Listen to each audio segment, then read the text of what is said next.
À cette époque, l'Arabie n'était qu'un vaste désert que parcouraient les nomades et leurs caravanes.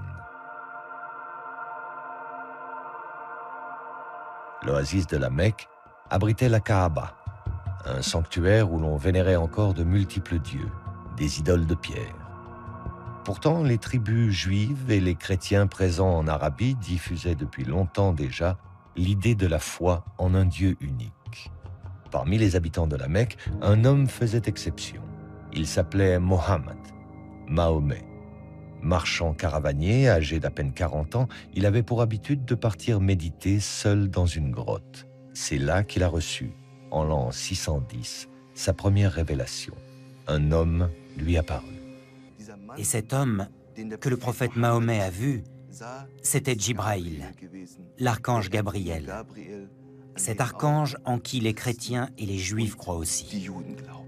Ces 5 versets furent les premiers de la révélation faite à Mahomet. La révélation, tout entière recueillie dans le Coran, affirme avant tout que Dieu est unique et que Mahomet est son ultime prophète, son messager, dans la lignée d'Abraham, de Moïse et de Jésus.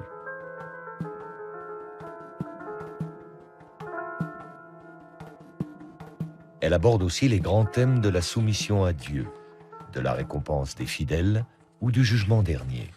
Elle annonce enfin la venue d'une communauté nouvelle, celle des musulmans, et édicte les lois qui vont la régir sur le plan des rituels religieux, de l'organisation sociale, de la politique.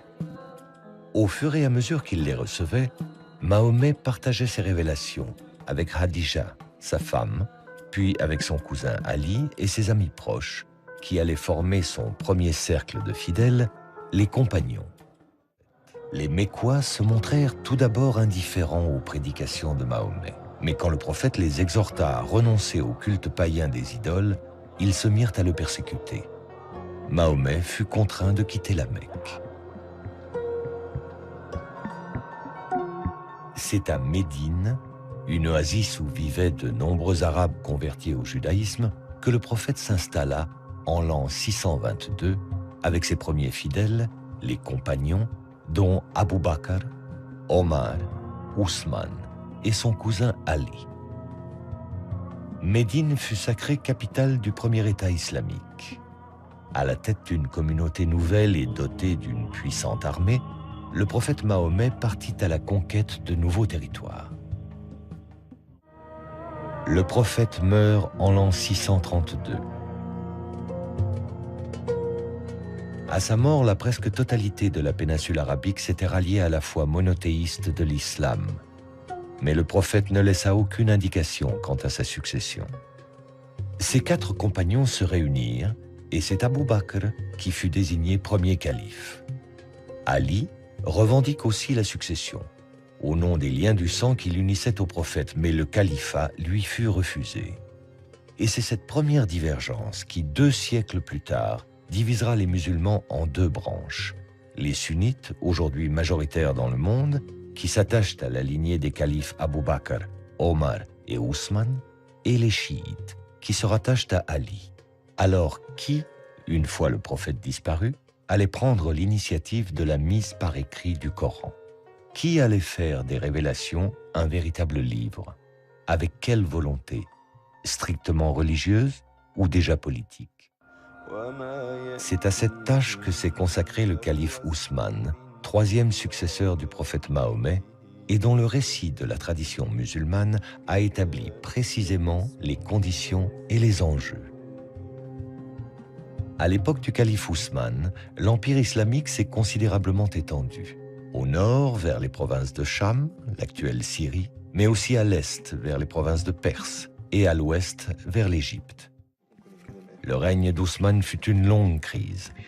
Après 10 années d'un pouvoir despotique, en l'an 656, il fut assassiné dans son palais de Médine, entouré de Corans, précise la tradition, expliquant ainsi les taches de sang califales sur les pages du texte sacré.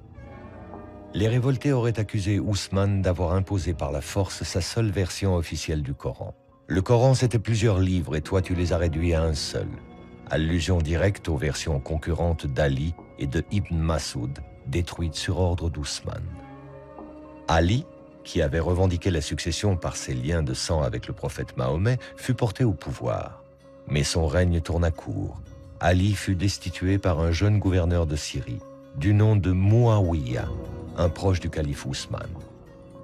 Ali est assassiné à son tour.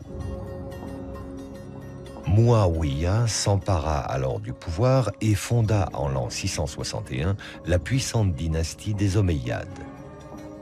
Une dynastie sunnite qui allait régner sur l'empire musulman à partir de sa nouvelle capitale, Damas.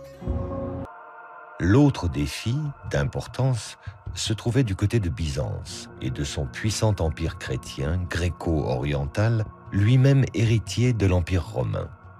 Les conquérants arabes musulmans lui avaient déjà ravi les provinces de Syrie et d'Égypte, mais pour le calife Muawiyah, l'influence de Byzance sur la Méditerranée restait un obstacle pour lui qui voulait porter l'islam vers l'Ifriqiya, la porte de l'Afrique du Nord.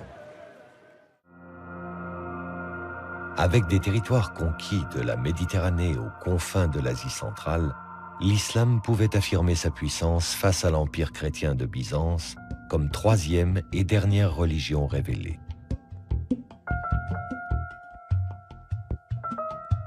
Il lui restait cependant à donner une véritable expression à cette puissance, mais dans une grandeur de l'islam liée à l'histoire du christianisme. L'artisan en sera Abd al-Malik, le calife le plus flamboyant de la dynastie des Omeyyades. Il fit de l'édification des premiers monuments de l'islam et de la réforme du Coran les deux piliers de son règne qui débuta en l'an 685.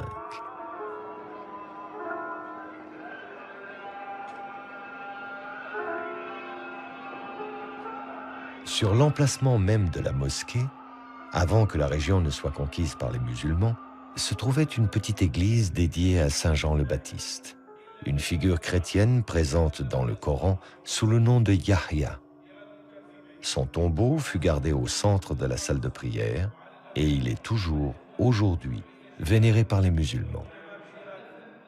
Le calife Abd al-Malik appela les foules musulmanes à ne suivre que ce qu'il imposait comme l'unique version du Coran, celle d'Ousmane, mais au texte désormais définitivement fixé. Et comme le fit le calife Ousmane avant lui, Abd al-Malik fit envoyer des copies officielles dans les capitales de l'Empire.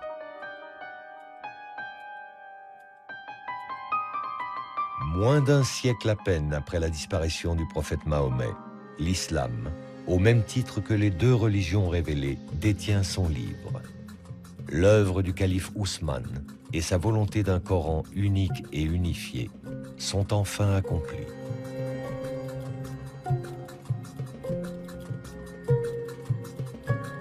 La Vulgate d'Ousmane, vénérée par la tradition musulmane, est la seule référence pour l'édition du Coran aujourd'hui dans le monde.